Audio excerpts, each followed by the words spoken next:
Emma Harris wiped dust from the leather-bound album. Her fingers left soft trails on its cracked surface. Rain tapped the windows of the Massachusetts Historical Society archive room.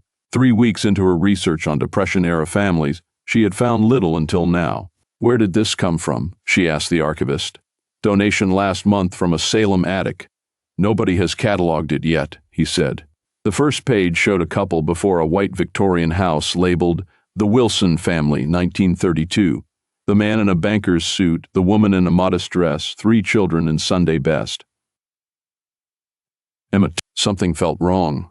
The children's faces looked tense. The mother's hand gripped the smallest child's shoulder tightly. A third-floor window appeared boarded from inside. More pages showed picnics and holidays with the same rigid smiles. On the last page, a 1934 newspaper clipping said the banker had moved west after a tragic accident. It mentioned only 4 family members. The first photo had 5. The youngest child was gone from later pictures and records. Emma wrote in her notebook, "What happened to the Wilson child? Elizabeth missing after spring 1934. A small envelope slipped out containing a lock of dark hair tied with faded blue ribbon. Records showed Thomas Wilson arrived in Harborview in 1929 and kept his bank job through the crash. By 1932, he was called proprietor. Wife Marion was active in church. Children James, Catherine, and Elizabeth attended local schools. Elizabeth's name vanished after spring 1934. No transfer, no death certificate. James later joined the military. Catherine married and moved away. The parents left for California in 1946. The house sold to Dr. Preston. Emma called her colleague Michael. "Can you check Harborview newspapers from 1934 about the Wilsons? Maybe a missing child," she said. He promised to look. She searched death records across states and found nothing. The 1934 town directory listed Dr. William Preston living just 2 doors from the Wilsons. The old Victorian still stood, its paint faded by salt air. Current owner Diane agreed to a short tour. "These old places are money pits," she said, "but we love the character. Has anything unusual turned up?" Emma asked. Diane laughed. "The 3rd floor was sealed when we bought it. Previous owners claimed water damage, but the room was perfectly preserved. Furniture, 1,932 toys, clothes.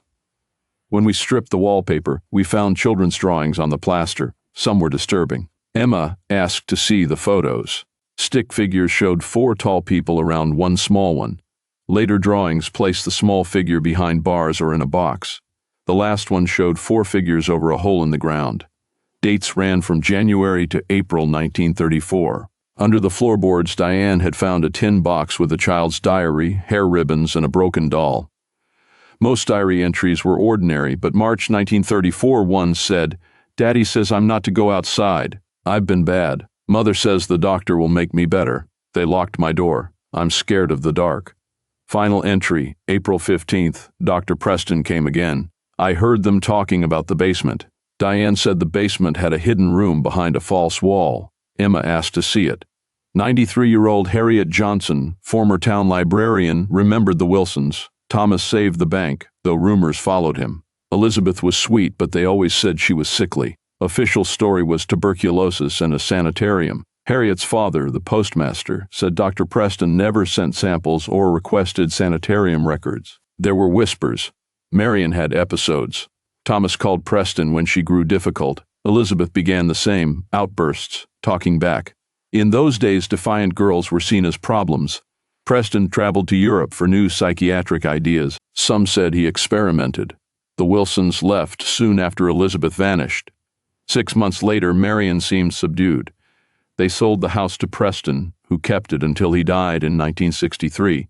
His papers burned in an office fire.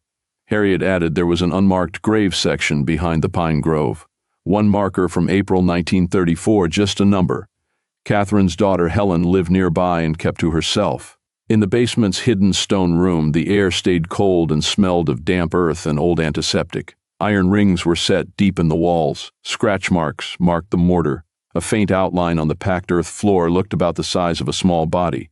A drain sat in the center. Previous owners said Preston used the space for hydrotherapy. Emma found a child's blue enamel barrette wedged between stones and asked to keep it for research. At Harborview Cemetery, the unmarked section held 37 numbered stones. Marker 27 was dated April 18, 1934, 3 days after Elizabeth's last diary entry. It was small or child-sized. A groundskeeper said an elderly woman came every April with blue forget-me-nots for that grave. She walked with a cane now. Emma guessed it was Helen Mason. Michael found misfiled 1934 medical examiner papers under Preston's name. Elizabeth Wilson, age 9. Cause of death, cardiac arrest after hydrotherapeutic treatment for nervous disorder. They claimed she died during treatment but never reported it officially. Preston listed it as a medical misadventure. Parents signed consent for experimental treatment. Notes described extreme resistance, then hydrostatic pressure until the heart failed after 19 minutes of submersion. Private burial, to avoid public questions. Letters showed Preston writing a Swiss doctor about using children in psychiatric experiments and receiving thanks for data on resistance. Emma felt sick. They had drowned her and covered it up. Different time, Michael said. Mentally ill children were often seen as defective.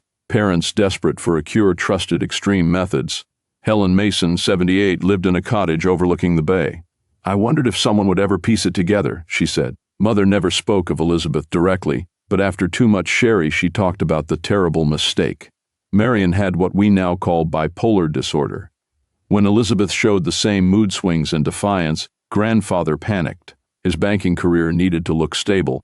They turned to Preston, who promised new European treatments. Mother remembered Elizabeth screaming as they took her to the basement. Afterward, they told the other children she had been sent away for her health. Mother was 13. She learned the full truth only after grandfather died and she found the letters. She carried the guilt her whole life and began visiting the grave in the 1960s. When she grew too ill, Helen continued, it seemed important that someone remember Elizabeth. Emma said she wanted to put the story in her research and correct the record. Helen nodded. It's time. The shame belongs to those who failed her, not to Elizabeth. She brought out a small wooden box, photos removed from the family album, a baby tooth, and Catherine's own diary recording what she witnessed the night Elizabeth died. Snow fell as a small group stood at the newly marked grave. The headstone read, Elizabeth Ann Wilson, January 12, 1925, April 15, 1934. Remembered at last. Emma's paper on the medical experiments and cover-up drew national notice. Checks of other unmarked graves found 5 more children who had died under Preston between 1930 and 1942. The Historical Society created an exhibit on medical ethics. The house owners allowed careful digging in the basement room. Evidence matched Emma's findings. Helen placed blue forget-me-nots on the stone. Mother would be grateful, she said. She wanted the truth known but never found the courage herself. Emma answered that Elizabeth's story had already changed how researchers look at family records, questioning the gaps and silences. There are thousands of similar cases, she said. They deserve the same attention. At the gate, she looked back at the small headstone. The academic had corrected the record. The human had restored a forgotten child's dignity and eased the weight still carried by the living. In the distance, the Wilson house stood against the gray sky, its secrets finally open to the truth.